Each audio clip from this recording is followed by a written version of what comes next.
ప్రధాని మోదీ దగ్గర జగన్మోహన్ రెడ్డి పప్పులిక ఉడకడం లేదా? మోదీ దగ్గర జగన్మోహన్ రెడ్డి ఆట కట్ట?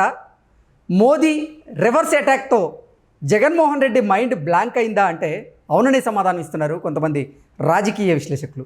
ఇక ఇదే అంశానికి సంబంధించి మనతో మాట్లాడేందుకు ప్రముఖ సీనియర్ జర్నలిస్ట్ డివిఎస్ గారు మనతో ఉన్నారు. సార్తో మాట్లాడదు. సార్ నమస్తే. సార్ నమస్తే.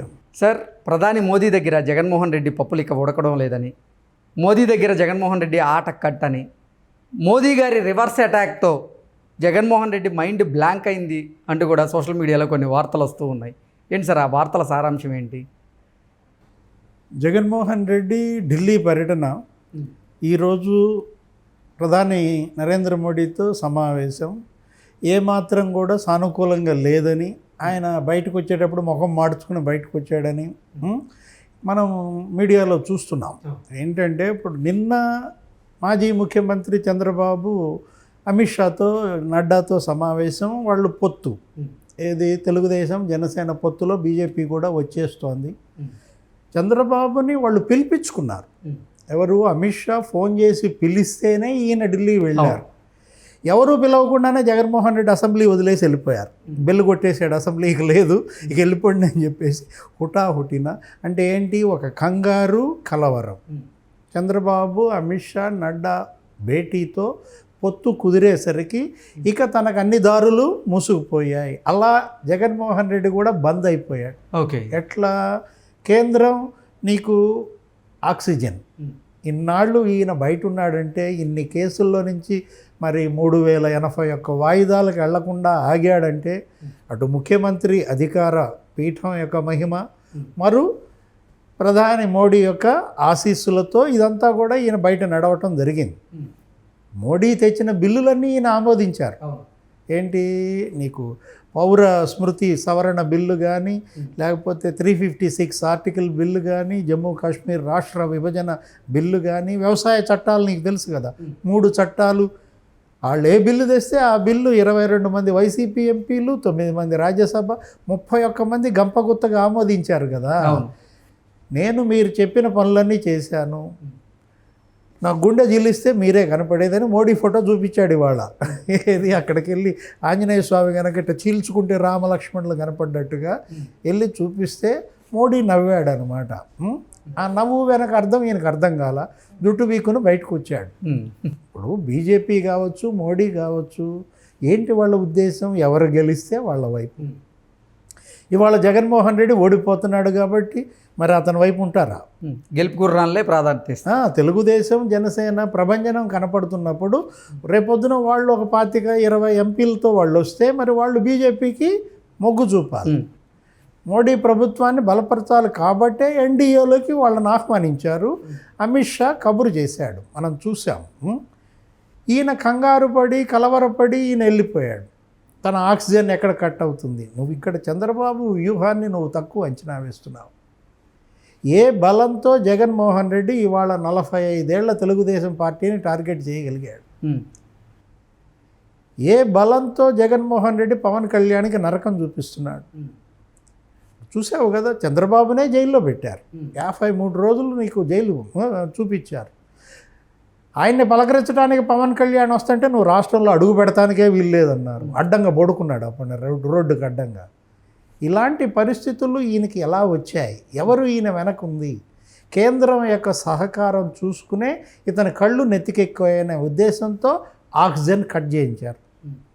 ఏంటి? ఇప్పుడు బీజేపీ తెలుగుదేశం జనసేన మద్దతుకు వెళ్ళిపోతున్న పరిస్థితుల్లో మరి వెంటిలేటర్, మరి ఆక్సిజన్ ఆగిపోతే మరి ఈ శిశువు మరి ఏమైపోద్ది?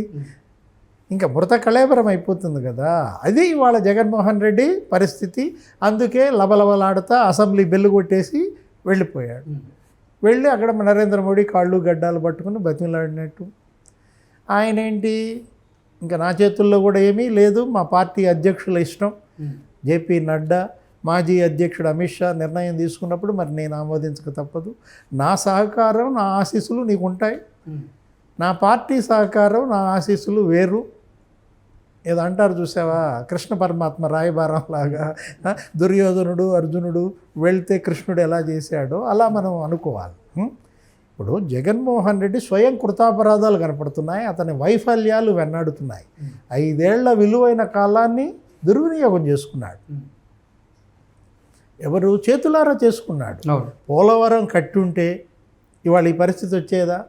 అమరావతి పూర్తి చేసి ఉంటే ఇవాళ ఈ పరిస్థితి వచ్చేదా? వీళ్ళందరి కాళ్ళు గడ్డాలు పట్టుకోవాలా?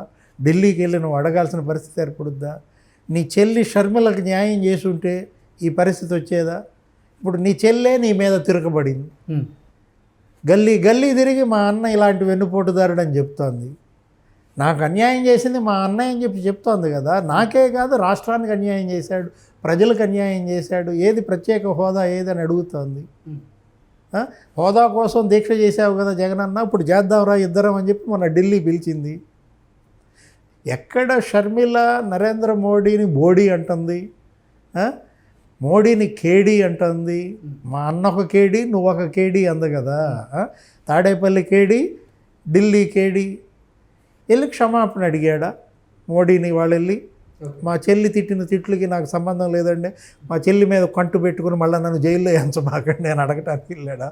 ఆయన వెళ్ళింది రాష్ట్రం కోసం కాదు, ఆయన వెళ్ళింది విభజన చట్టం హామీల అమలు కోసం, అంతకన్నా కాదు. రాష్ట్ర ప్రయోజనాల కోసం కాదు, స్వప్రయోజనాల కోసమే. ఇప్పుడు టీడీపీ జనసేనతో భారతీయ జనతా పార్టీ కూడా పొత్తు పెట్టుకుంటున్న నేపథ్యంలో ఎక్కడ జగన్మోహన్ రెడ్డికి సంబంధించినటువంటి అక్రమాస్తుల కేసులో బెయిల్ రద్దయిద్దనే భయంతోనే జగన్మోహన్ రెడ్డి ఢిల్లీ పర్యటనకి వెళ్ళారు నిన్న హుటాహుటిన అంటూ కూడా కొన్ని వార్తలు వస్తున్నాయి సార్. నిజంగానే జగన్మోహన్ రెడ్డి బెయిల్ కూడా రద్దయ్యే అవకాశం ఉందంటే? అంటే ఇప్పుడు రాజకీయ పర్యటన, నెక్స్ట్ నువ్వు అన్నది లీగల్ టూర్. ఏది లీగల్ కేసులు, ఈ కేసులకు సంబంధించి కోర్టులకు సంబంధించి ఆయన ఏ పని చేసినా దాని వెనక అనేక లాభాలు చూస్తాడు. ఒక లాభం చూసుకోవడం, ఆయన వ్యాపారి కదా Jaganmohan Reddy, successful business magnet.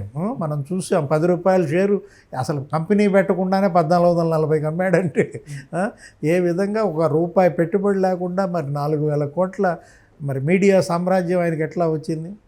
ఇంత తెలివితేటలు కలిగినాడు కాబట్టే హుటాహుటిన వెళ్ళాడు ఇవాళ ఢిల్లీ పర్యటన. కానీ మరి నువ్వన్నదేంటి సెకండరీ, ఏది రేపు కేసుల్లో మరి స్పీడ్ అవుతాయా, బెయిల్ రద్దు అవుద్దా, జైలుకి వెళ్తాడా, ఇది ఏంటి? ఇది రెండో అంకం. దానికన్నా ముందు ప్రథమ అంకం ఒకటి ఉంది, ప్రైమరీ.